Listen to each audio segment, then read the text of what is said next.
stok 15 detik sekali menjadi habis. Dia tidak ya. Lu ke kualitas masih ngutangin. Susah. Saya ngerti. Ini dong. Ya, disuruh tengkurapin tentang mas tentang. Apakah yang tidak nyampe IQ-nya itu 78? Berapa? IQ rata-rata di Indonesia itu 78. 78. Apakah karena itu? Ataukah karena emaknya bandel? Ya. Nah, kenapa saya mengatakan ini cerminan generasi berikutnya? Karena kalau emaknya aja tidak bisa menahan, ya, 15 detik, 30 detik sekali melihatnya. Berarti enggak? Tahun 2014 aja datanya itu satu orang di Indonesia ini membuka 114 kali per hari, average rata-rata. Artinya ada yang lebih. Melihat? Nah, makanya anak-anak Anda begitu sekalinya ribut, rewel, apa istilahnya suka tantrum, ya, kasih apa? Ya, kasih apa ya? Makanya anak-anak generasi TikTok Indonesia tidak akan mencapai generasi emas. Saya sangat pesimis terus terang dengan yang terjadi sekarang. Tapi masih malah main. Si bapaknya malah. Ya. Tadi kan bapaknya kan. Pak, mau dengar saran saya. Bapak keluar aja. Jangan di sini. Ya, percuma saja. Ya, jaga hal kecil aja bisa. Apalagi juga amalnya bisa. Ngerti ya? Saya datang kemari, bayar dan bayar, saya nggak peduli. Ngerti ya? Saya nggak peduli. Saya lebih penting pesan saya sampai ke tempat Anda sana. Ngerti ya? Nah, saya sendiri nggak mengasih materi ini. Saya lebih memilih, kan waktu kita terbatas cuma sampai jam 10. Bagaimana kalau kita mentoring aja? Tapi sebelum mentoring saya cuma mau berpesan beberapa hal untuk besok. Ya, besok itu sangat gampang banget dan buat saya ini cuma sekedar acara. Terus terang saya, maksudnya apa? Anda kalau mau terus mau deal sama yang namanya bank itu sederhana aja. Sederhana aja. Di sini ada orang bank, ya adik saya, ngajar juga ada. Ini sederhana seperti gini. Anda cuma besok diminta membuktikan, ya, penghasilan Anda berapa? Sebentar ya. Jadi yang pertama adalah profit. Nah, misalnya Anda punya profitnya sebulan 100 juta. Ini ada bagi 3 aja banyak, bagi 3 atau 35%, ya, kali 35%. Oke, artinya adalah 35 juta.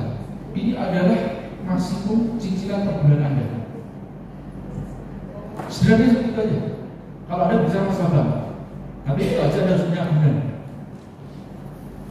Ya, saya ngerti gini kenapa? Ya karena saya utang pertama kali di bank tahun 2005. Oke, dari mulai yang kecil 2005 juga saya beli ruko sama beli rumah dalam kondisi bersamaan dan dalam kondisi saya bangkrut. Saya nggak ngajarin Anda bobol bank, tapi saya ngerti caranya bobol bank. Tapi saya nggak ngajarin seperti itu. Ngerti ya? Ya. Makanya saya ngerti bank seperti apa. Tahun depannya saya beli boxok. Jadi saya 3 properti dalam waktu 2 tahun. 1 tahun sebetulnya. 1 tahun. Ya. Di rumah sama ruko dalam waktu bersamaan. Rumah yang saya beli pertama kali 334 meter persegi di Batam. Harganya waktu itu 420 juta, 400 juta saya lupa. Ya, saya jual terakhir itu dengan 800 juta, 870 juta aja. Ya, pas saya meninggalkan Batam. Ruko saya waktu itu harganya sekitar 80-an ribu dolar ya, atau 78.000 dolar. Waktu itu uangnya sekitar 450-an 500 juta, sekarang mungkin 800 sekitar 800 juta. Kalau uang sekarang ya, tapi kan kalau nggak naik, tapi ruko kan naik terus ke sana. Saya beli 2 sekaligus. Ya, dan dari situ saya belajar bahkan bagaimana mengapresiasi sesuatu. Ya, nah saya beli beberapa properti di Batam. Total nggak salah 5 ya, ada ruko, rumah kos, workshop, rumah dinas, dan dengan bank semuanya. Ya, nah sebelum saya insaf saya 2009 saya umroh, maksud saya tinggalkan semuanya yang ada di Batam. Saya hijrah total ke Jawa.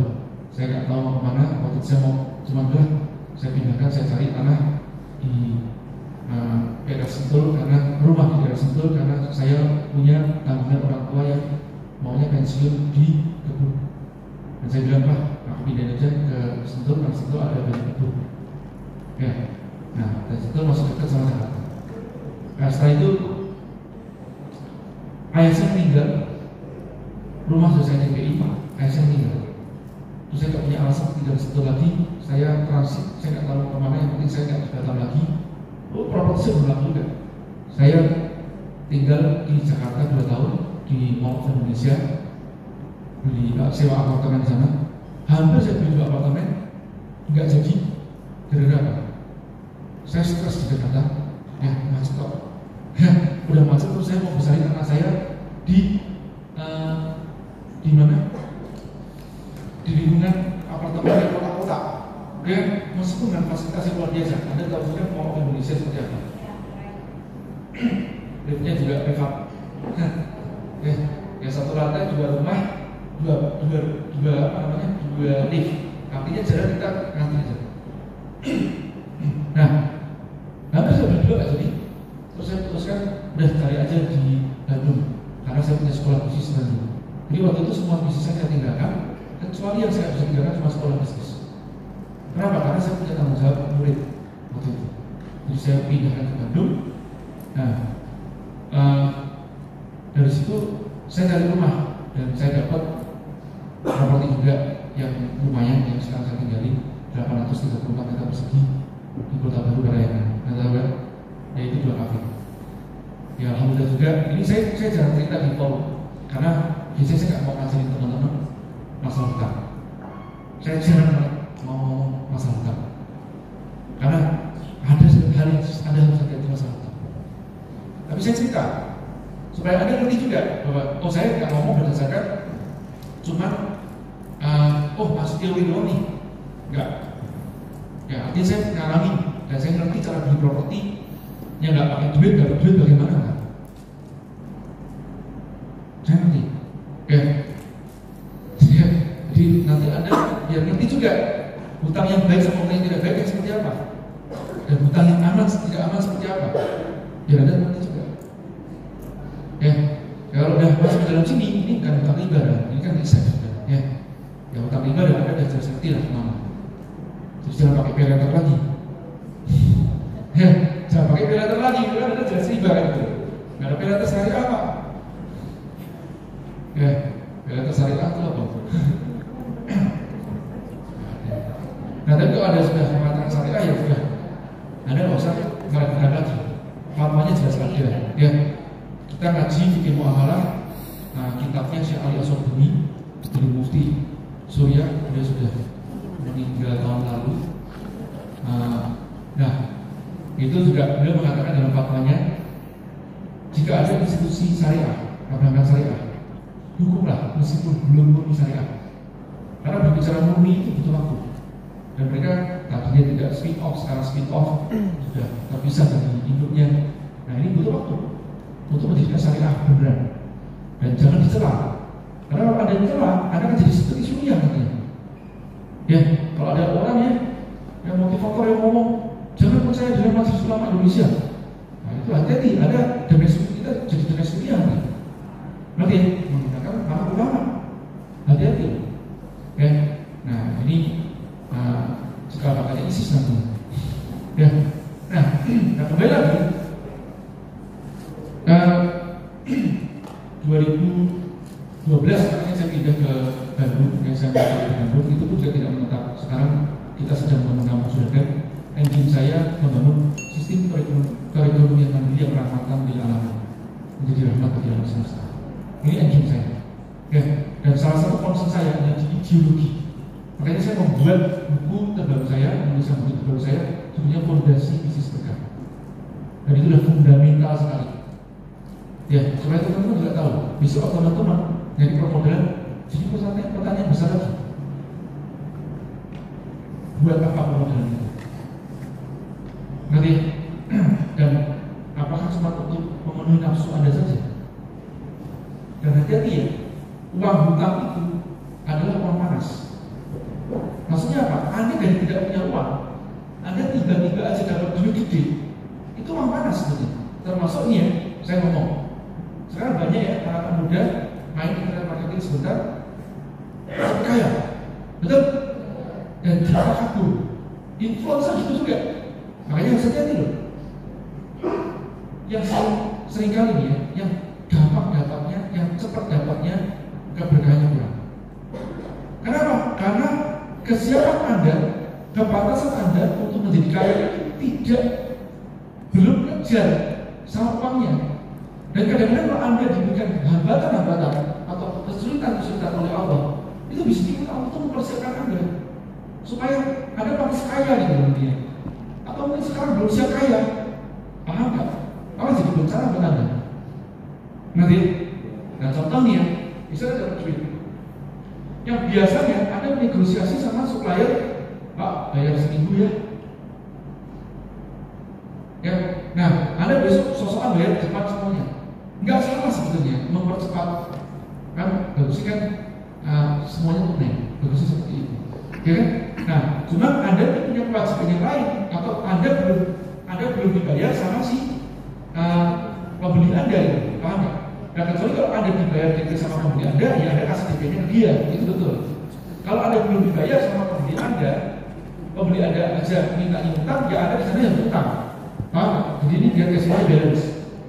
Meskipun Anda punya duit, ngerti ya sama-sama?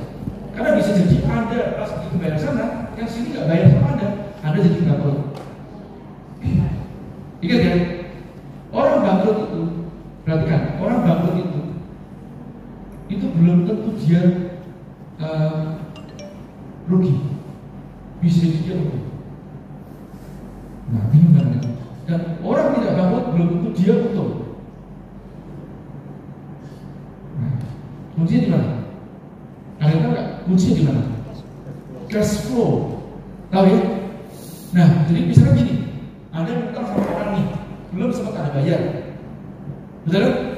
Nah, Anda tapi rugi. Nah, tapi kan duitnya kepake nih. Itu siapa bangkrut yang sebelah sana? Yang sini nggak bangkrut, karena Anda pakai duitnya untuk Anda puterin duluan. Nah, sebaliknya Anda bayar duluan di sana, sini nggak bayar, ya sana kabur dua kali. Ya, atau enggak Anda dibayar sama dia, ya Anda bayar dia juga, barang belum masuk, oke, orang itu kabur, kan Anda masih hutang barang ke dia. Nah, ini bangkrut. Jadi sangat besar kalau orang mau gini, dalam bisnis jangan pernah berhutang. Kadang-kadang Anda itu juga dikasih pilihan untuk tidak berhutang atau istilah. Tapi pas juga kabur sama orang, Anda bangkrut, ya Anda hutang. Ngerti ya? Membingungkan. Gak apa-apa, ya. Berapa tahun misalnya? Baru 4 tahun. Baru 4 tahun. Nah, saya kan 98, berarti berapa tahun? 16 tahun, 26 tahun. Ya, nah jadi sudah khatam, sudah tipu sama orang kayak apa? Ya, hampir 2 kali saya masuk penjara atau diperkarakan sama polisi, sama orang, apa di polisi kan, dan tidak jalan merisau. Enggak, saya nanti orang. Saya nanti orang malah enggak.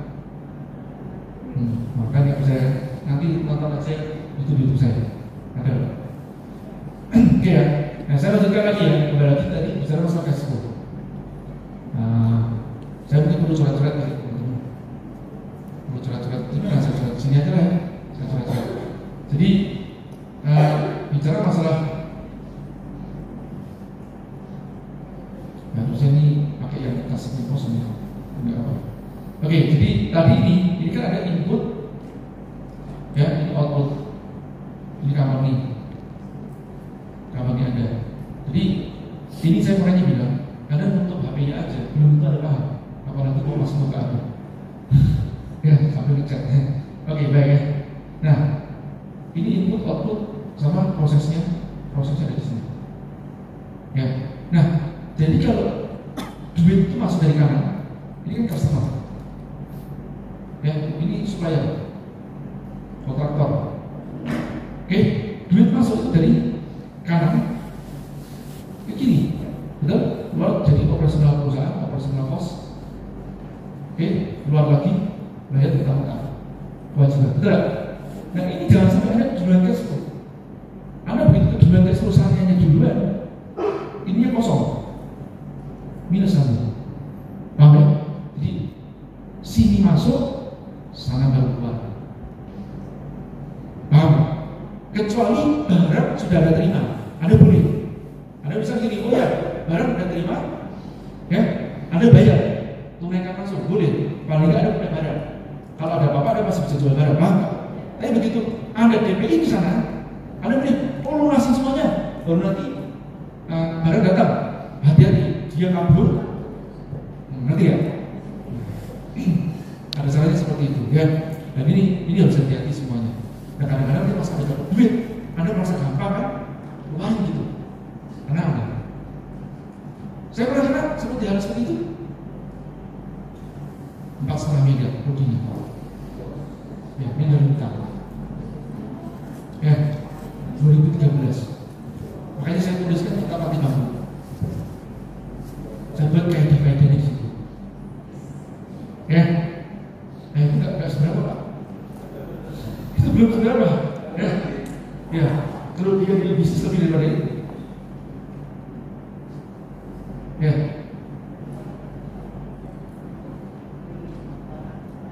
Enggak selalu juga. Kalau ibu tanya sama saya, punya uang dibeli apa? Tergantung itu untuk jangka panjang atau jangka pendek. Ya, nanti makanya nanti bapak ibu di sini, ini konsepnya sebetulnya. Kalau kita mulai berbicara masalah bisnis, ada baiknya juga bapak ibu mulai nabung yang namanya emas, yang kedua tanah atau properti. Properti baiknya digunakan untuk bisnis, jadi yang produktif, bukan rumah. Ya. Emas sama properti itu berbeda karakter. Oke, dalam pos investasi anggap saja ada 3. Ya, properti, emas, dan bisnis. Oke, nah itu aja. Emas ini juga disandingkan dengan yang namanya aset kertas. Cuma karena saya orang yang cukup konservatif berbicara masalah aset kertas, saya memilih tidak saham. Ya, saya memilih tidak saja. Memilih tidak, bukan saya melarang. Ya, kenapa? Karena saya kurang serak dengan konsep saham yang ada. Saya memilih tidak saja. Ya, kecuali security crowdfunding syariah, itu masuk impian saya ada di sana. Karena kalau saham, ya saya melihat itu permainan kapitalis, kita masuk kapitalis global. Kan? Iya, kan gini, karakternya berbeda. Jangan disamakan tanah sama emas sama.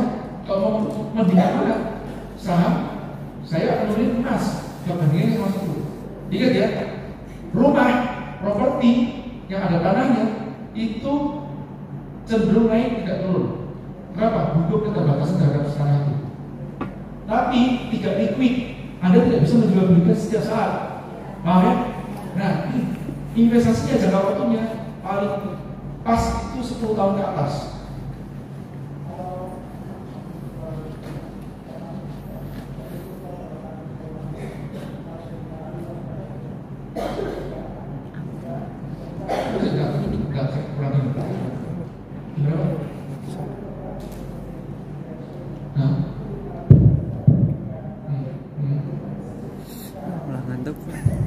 Ya, intinya biasa.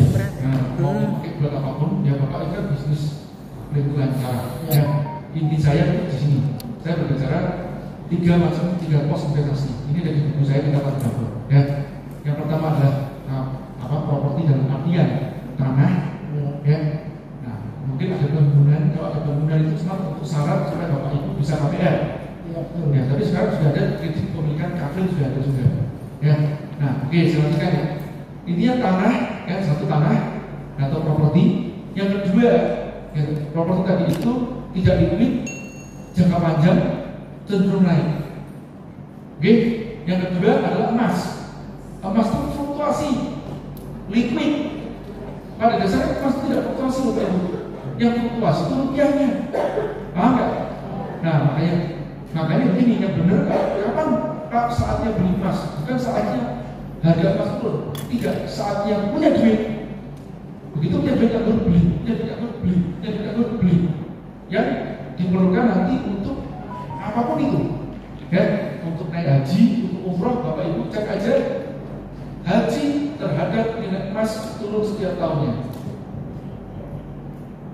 Ya, makanya begitu punya duit, ya. Makanya ada istilah laki-laki yang beli tanah, perempuannya beli emas. Oke ya, lanjut ya. Nah, yang ketiga adalah bisnis. Misalkan membangun bisnis, investasi bisnis, investasi tempat kanan kiri, beli franchise dan macam-macam, itu ada bisnis.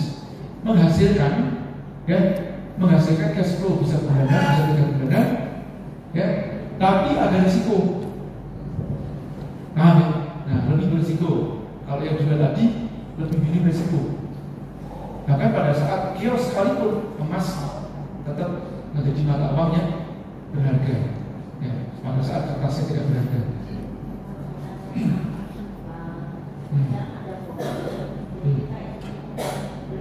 Iya. Ya, tinggal tergantung ibu yang bentuknya syariah atau tidak. Nah, jadi ya memang ada seperti itu. Saya mengikuti yang fatwa yang tidak mengizinkan. Ibu silakan tentunya mengizinkan atau tidak. Karena bagi saya beli emas itu harus tunai. Gitu. Tuh. Nah, itu ya sama saja. Tapi ibu silakan. Kan mereka punya dewan pengawas syariatnya. Saya hanya mereka yang punya dewan pengawas syariat. Karena emas itu saat ini dianggap tidak sebagai alat tukar, tapi dia sebagai namanya barang riba. Dianggap sebagai namanya perhiasan. Itu akadnya seperti itu. Ya, kami yang ngaji bikin muamalah, ya kami meyakini keberkahan kami. Disuruh kayak gini sama guru kami ya kita ikutin bahwa beli emas itu harus tunai. Ya, gitu. Ya betul ya. Nah kalau kamu gitu. Tapi kalau fatwanya ada, jadi saya tidak menyalahkan. Tinggal pilihan saja mau ikut yang mana. Gitu ya. Oke. Nah, sekarang saya lanjut ya. Properti, ya Bapak Ibu, properti itu ada baiknya Bapak Ibu pas punya bisnis, Bapak Ibu punya properti. Itu aja saran saya. Kenapa? Satu, bisa jadi sebenarnya hedging. Ya, hedging itu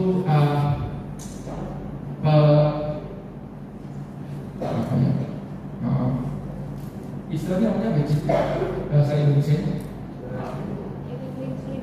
Pelindung nilai. Ya, pelindung nilai. Jadi ini contoh ya. Saya beli properti yang Kota Batu Parayangan itu di tahun 2012 ya, dengan yang sekarang nilainya sekarang 5 kali lipat. Dalam waktu 12 tahun ini nilainya 5 kali lipat. Ya, nah nilai tanahnya aja, nilai tanahnya itu 4 kali lipat dari pada saat saya beli. Apa?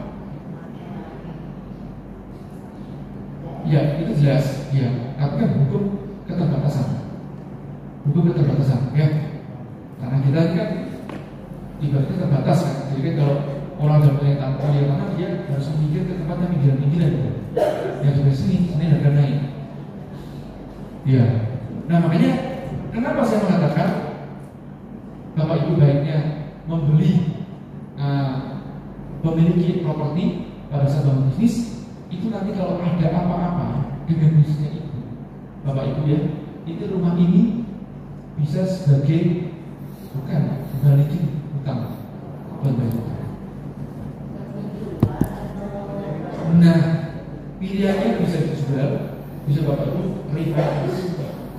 refinancing. Tahu nggak refinancing? Nah, kalau bapak ibu sekarang punya rumah, udah lunas, nanti mau utang, nah itu rumahnya juga benar, gampang seperti itu. Diagungkan, jadi itu bayar buat khususnya. Nah, nanti pas bapak ibu perlu untuk apa tambahan modal juga bisa situ. Nah sekarang ini ada pertanyaan masih orang utang itu nggak bahaya? Semuanya bahaya. Semuanya dari risikonya tergantung bapak ibu ukur kapasitas tadi itu yang 35% tadi itu. Makanya kalau bapak ibu tidak bohong dengan data terhadap omset, data terhadap profit, insya Allah itu sudah dimitigasi oleh perbankan. Dan enaknya perbankan syariah itu ada negosiasinya. Kalau perbankan yang non syariah, saklek, sita ya sita, lagi ya lagi. Perbankan syariah masih datang, ibu gimana? Oh ya, baik ibu. Nanti kami enggak juga, enggak tempo ya.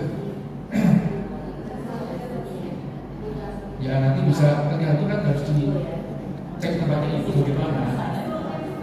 Nah itulah istilahnya pada saat yang namanya sekuritisasi itu apa jelasin dulu? Ya dijelasin sih ini. Ya intinya bisa nanti kalau macet dipanjangkan hutangnya gitu loh, diatur ulang. Oke ya. Nah, baik.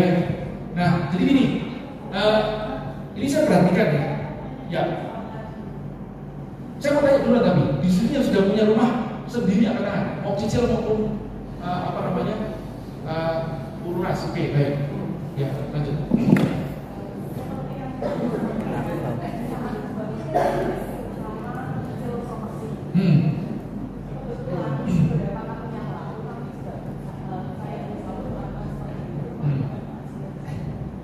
Nah, waktu 10 tahun yang lalu, gitu kan,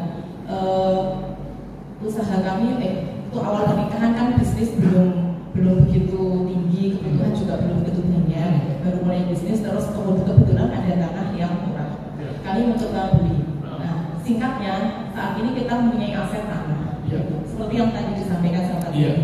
Nah, kemarin itu kami berdua berpikir pembelian tanah itu adalah hal konsumtif keluarga. Nah, ini makanya tadi maksudnya itu HP, mobil, maksudnya yang membeli tanah itu bukan dari usaha kami, tapi uang yang terkumpul atas ini campur dan ini bukan hasil dari usaha. Enggak salah juga. Ya, enggak salah juga. Kalau saya dari uang warisan, ya dipakai buat beli tanah, enggak salah juga. Daripada yang penting jangan nanti sebab ibu ya dapat utangan beli ganti HP-nya, itu salah. Ya, ganti laptopnya padahal masih bisa dipakai yang sekarang, itu salah. Oke, ganti mobil itu salah. Kecuali mobilnya mobil niaga. Pokoknya jangan main gengsi lah itu aja. Itu aja. Itu ada paling gengsi mati itu aja. Dan saya doain tetap matinya. Masih mati bisnisnya. Iya, biar ngerasain gitu loh.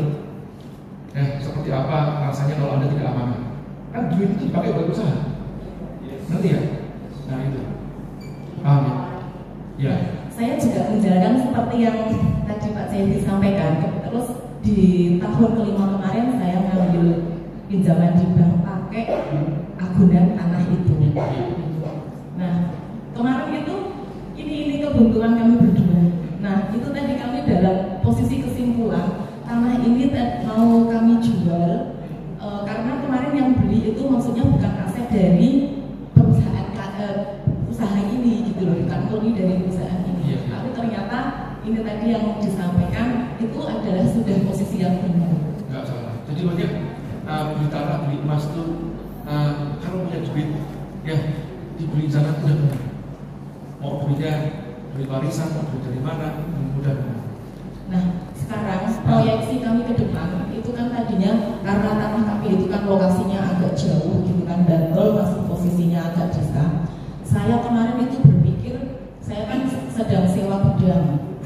Saya mau menukarkan tanah yang posisinya itu sebagian tanah mau saya jual, kemudian biar gudang ini saya tidak dalam posisi sewa.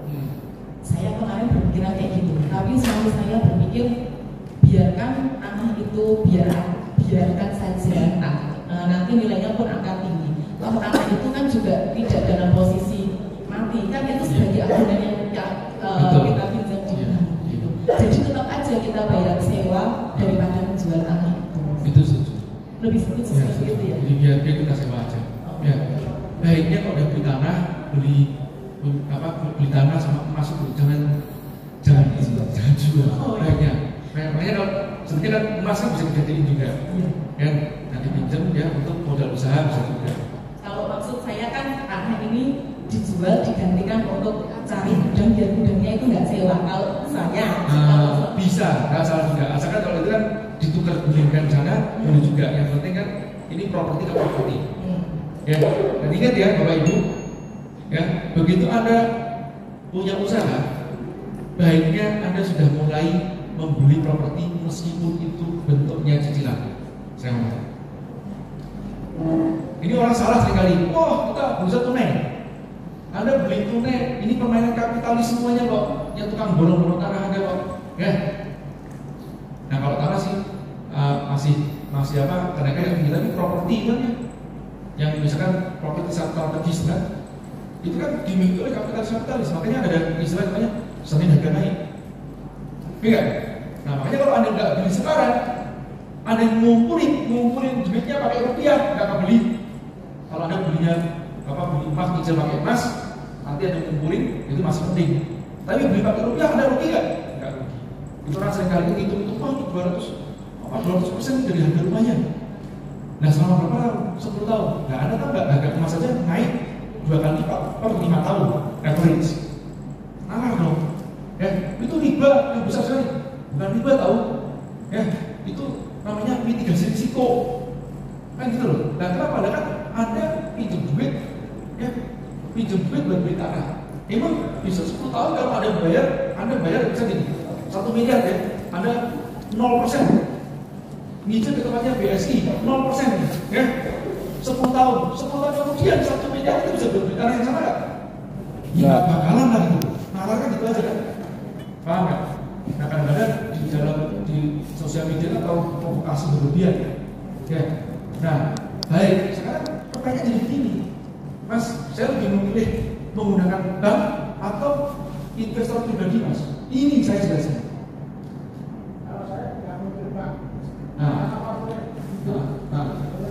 Nah, kenapa kita di sini? Jos Pak, tak dukung Pak. Karena Bapak itu manipulasi. Contoh, Iya. saya dan istri saya satu Mamiknya. di Bank Mandiri, saya bilang tidak ada transaksi satu Pak, taruh di sini. Bank saya nggak Bank Mandiri saya Iya. sendiri, tapi ketika 120 juta sebulan, tidak ada transaksi 120 juta Pak, di sini Pak. Di nempel sini. Nempel. Setelah orangnya Polda, baru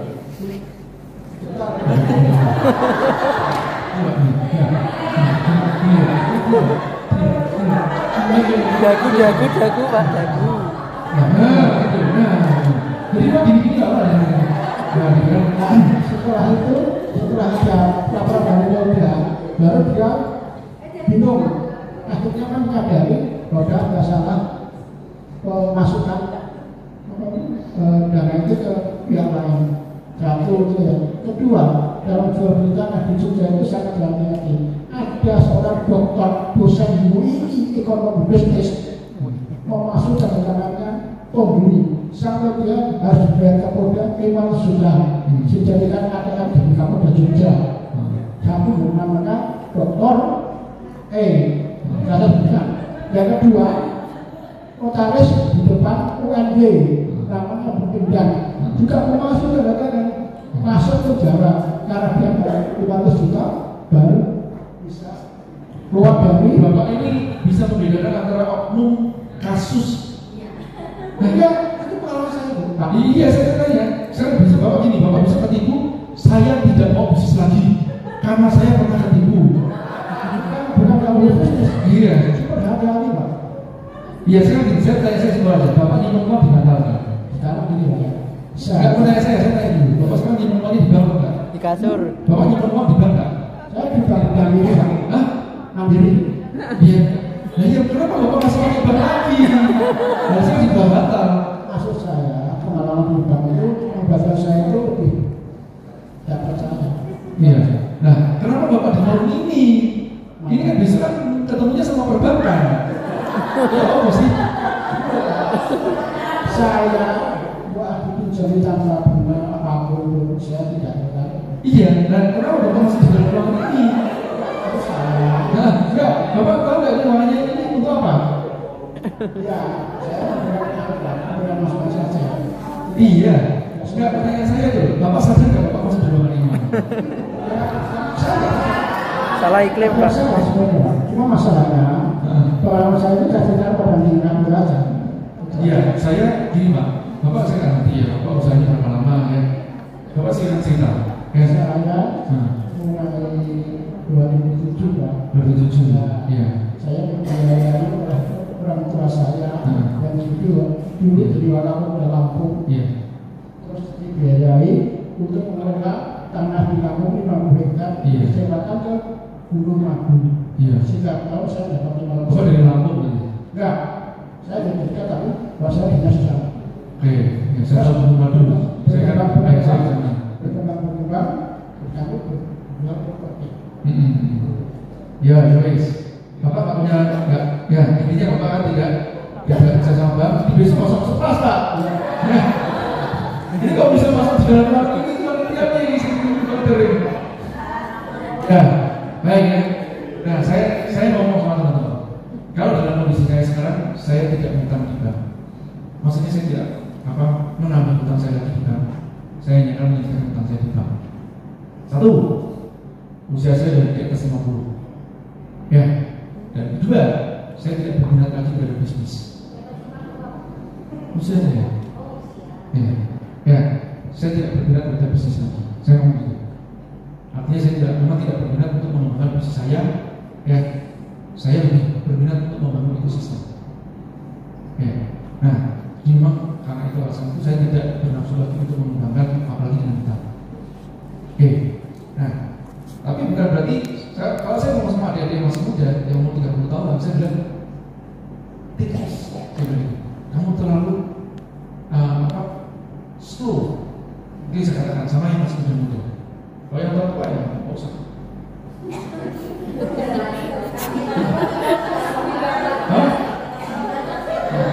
Nah, seperti ini jawabannya sederhana. Itu kalau saya pas istri saya ditanya sama teman-temannya saudara-saudaranya, kamu nggak takut ya? Jaya itu kan tentang di bank sana sini. Kenapa bisa takut? Nah kan kalau nggak bisa bayar gimana? Kan ada properti. Ya, tinggal sekali selesai. Iya nggak? Nah, tapi kamu juga punya rumah. Dulu juga kita nggak punya rumah. Ya, nggak bisa. Buat saya seperti itu aja sih. Bahkan saya kepengennya sih, saya sebenarnya kepengennya saya meninggal dalam kondisi harta saya letakkan. Nah, cuma kan memang kemarin pas ngaji ilmu malah dipesankan untuk meninggalkan untuk ahli waris, paling nggak seperti itu. Nah, jadi ya itu jadi pertimbangan saya. Ya. Security crowdfunding saya jelasin. Ya. Saya senang banget sama security crowdfunding dibandingkan dengan saham.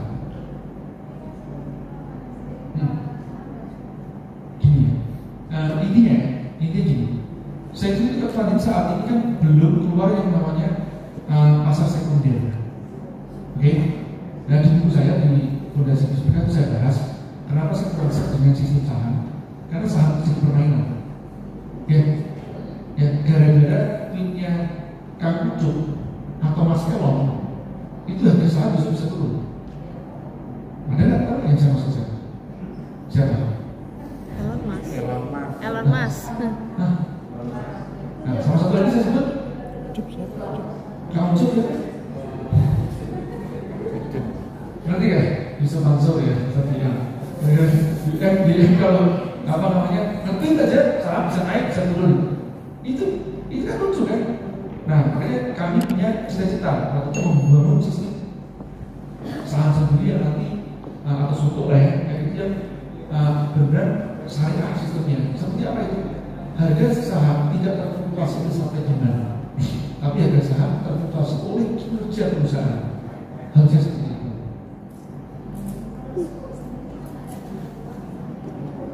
Ya. Ya.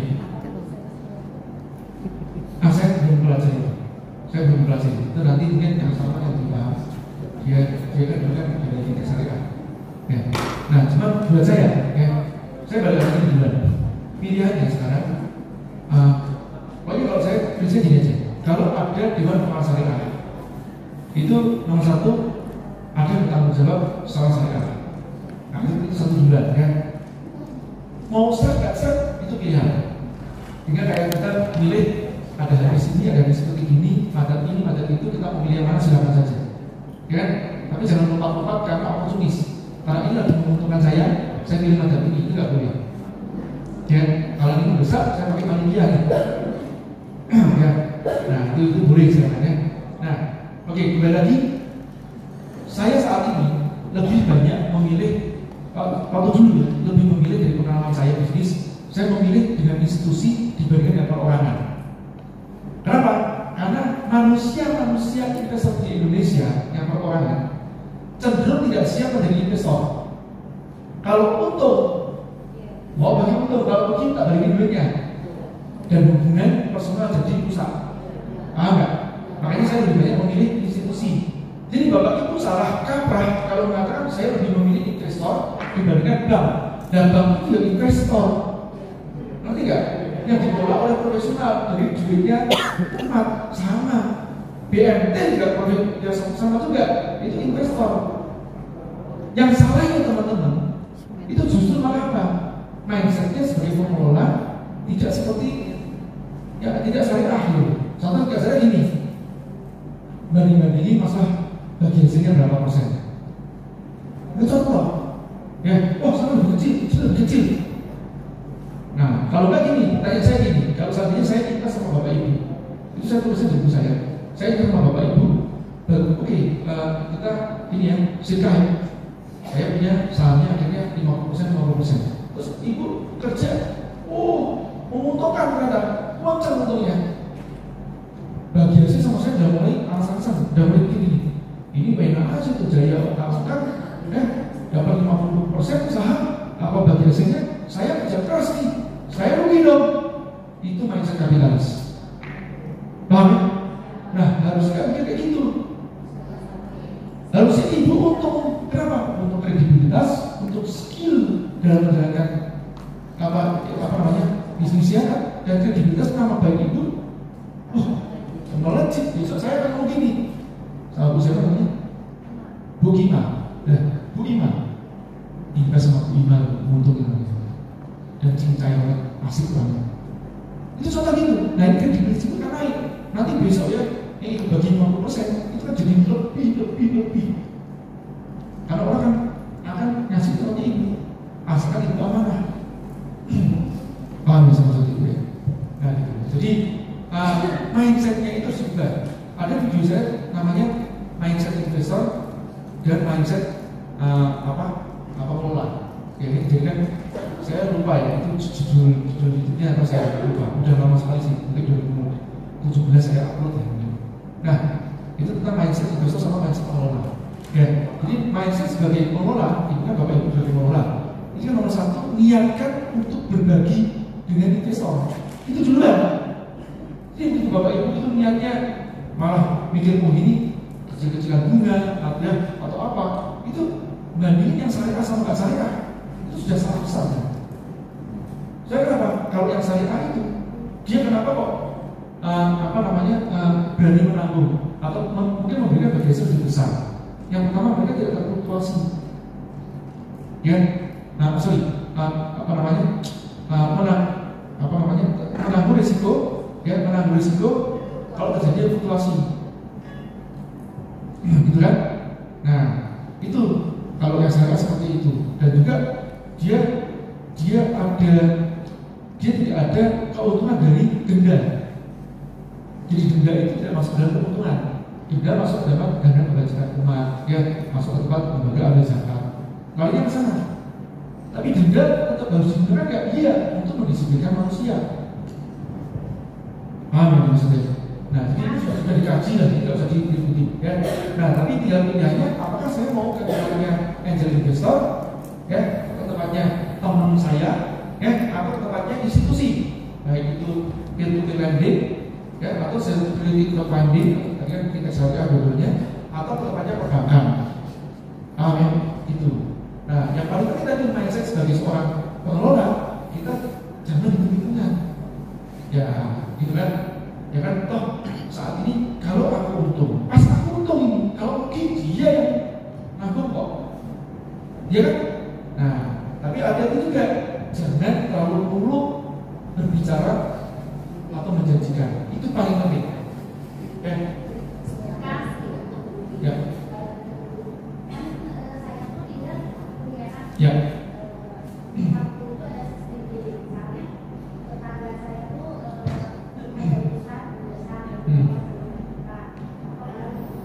Ya.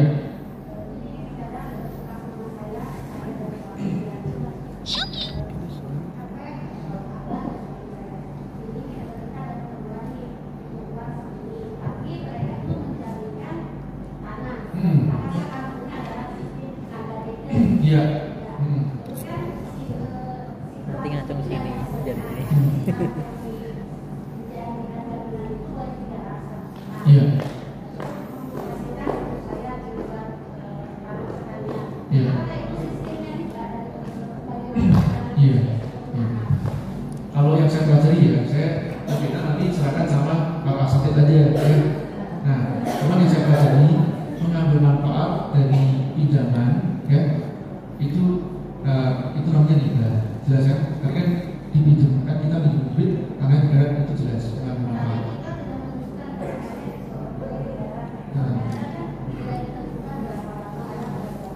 iya. Ya.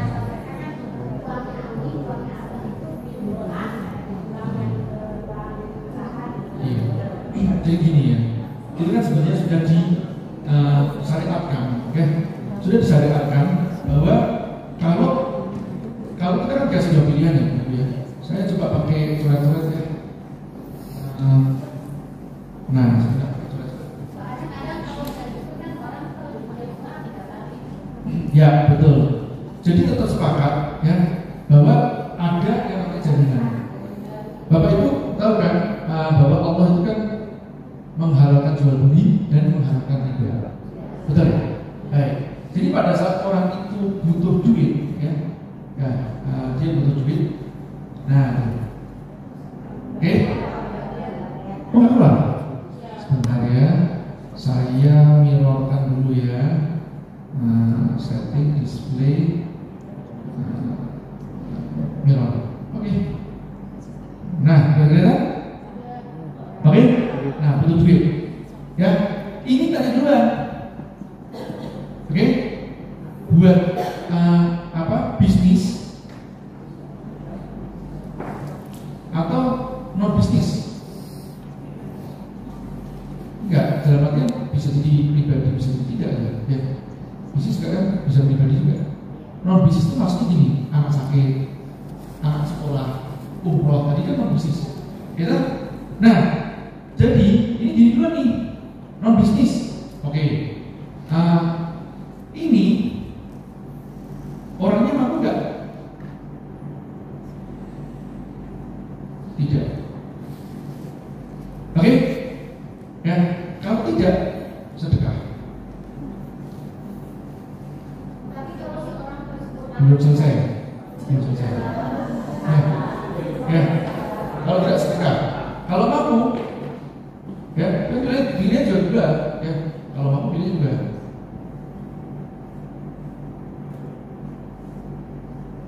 Jual beli, ya, jual sesuatu atau utang. Udah gitu aja. Sudah. Ingat. Nah, selamatkan tadi tanahku ini tak titipkan ke tempatmu, aku akan mengasih sekian namanya. Jika tidak, silakan kamu jual. Di konsep pegadaian itu sendiri syariat.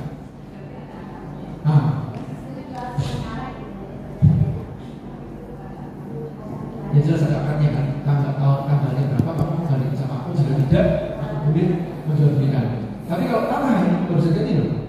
Ini harus ke tempatnya notaris. Ya, karena harus ada. Nah, jadi kan tanah itu saya dikasih ke tempatnya notaris, nanti ada kuasa jual beli. Kalau nggak bisa, nggak kayak punya BPKB itu beda sama sertifikat tanah. Kalau BPKB itu punya, itu artinya yang punya motor. Nanti meskipun motornya dibawa sama dia, punya BPKB-nya, kita yang punya motor. Oke, tapi tanah tidak seperti itu. Ya, tanah itu harus diganti, harus ada fakta jual belinya. Ya, baik. Nah, berarti baik-baik ya. Nah, kalau ini bisnis, ya itu, ini bagi-bagi nanti, ya kan? Tinggal, ya bisnis berarti kan harus dibutuhkan. Ya, misal, kalau saya mau pinjam untuk modal usaha, ya sudah, bisnis aja. Gimana? Mau kakaknya apa? Murabahah, ya, mudharabah, atau sirkah. Gampangnya itu aja. Ya, ini biar tahu nih. Ini nanti kita punya sahamnya, apa jadi itu? Kemudian kamu belikan. Kalau ini proyekan, ya di bagian hasil proyekan.